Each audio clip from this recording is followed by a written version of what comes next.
देश भर में पिछले 10-11 साल से 600-700 सभाएं संबोधित हम लोग कर चुके हैं। एक पहल शुरू की थी कुछ दिन पहले कि सभाओं का सिलसिला आगे बढ़ाना है। ये जरूरी नहीं है कि जिन्होंने मुझे काले बालों में देखा आप वो सफेद बाल में भी देखें और उसके बाद बिना बाल के भी देखें। समझदार लोग जब अच्छे वो होते हैं कि जब उनके सफेद बाल हो जाते हैं तो अपने सामने सड़क पे पकड़ लेता है, घर में पकड़ लेता है, सुबह शाम इसी में लगा हुआ है कि हम तो भाई भाई हैं और सदियों से रह रहे हैं।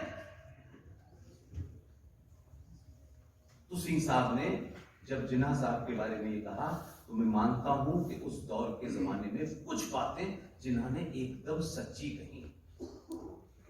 और ये बात इसलिए कहता हूं कि इस्लाम में जो 1400 साल पहले रेगिस्तान में आया, उस इस्लाम की कुछ घटनाएं जिसको दुनिया की कोई ताकत झुटला नहीं सकती, झूठ से झूठ, मक्कार से मक्कार मुसलमान और ईमानदार मुसलमान उसे झुटला नहीं सकता, क्योंकि वो इतिहास का हिस्सा है। प्रॉफिट मोहम्मद के दामाद अली, उनकी हत्या फजर की नमाज यानी सुबह 4:30 बजे की नमाज में मस्जिद में मुसलमान ने की। उनकी बेटी फातिमा के घर में आग लगा करके उनकी बेटी को मारा।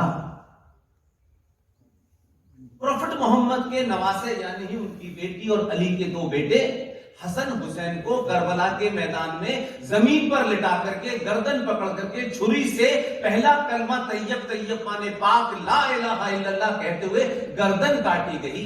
ये एक संस्कृति है।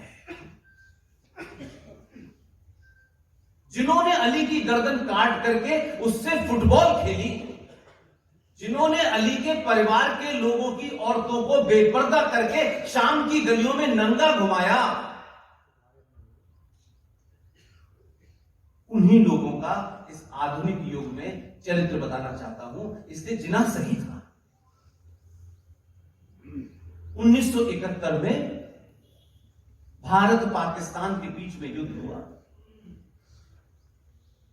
और भारत ने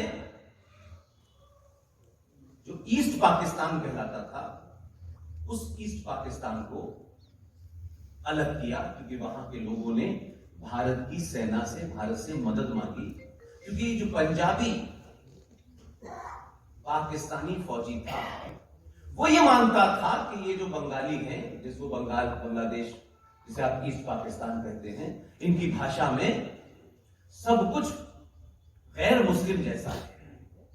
इसलिए बाकायदा उस दौर का जो उनका सबसे बड़ा जनरल था उसने अपनी किताब में सब कुछ साफ साफ लिखा कि उस वक्त फौजियों ने, पाकिस्तानी फौजियों ने बंगाली औरतों का मांस रेप ये कहते हुए किया कि हम इनकी नस्लें सुधारें और उनको हमने आजाद कराने में अपने लोगों को खोया और बांग्लादेश बना।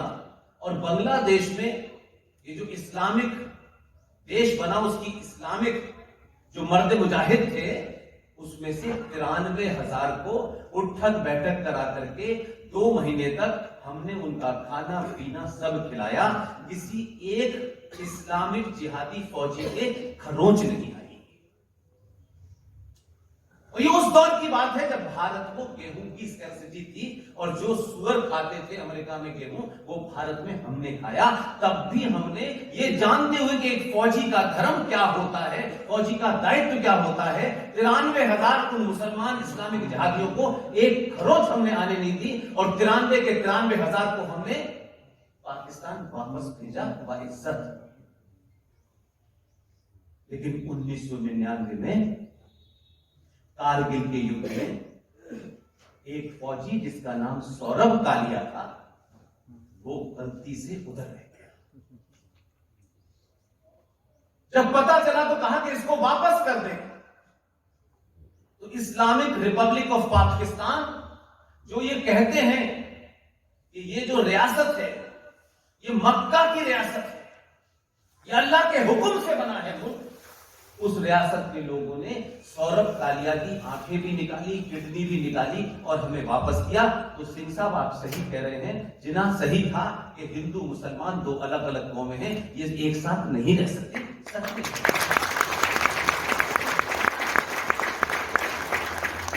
इसलिए आज के इस कार्यक्रम के आयोजक मेरे छोटे भाई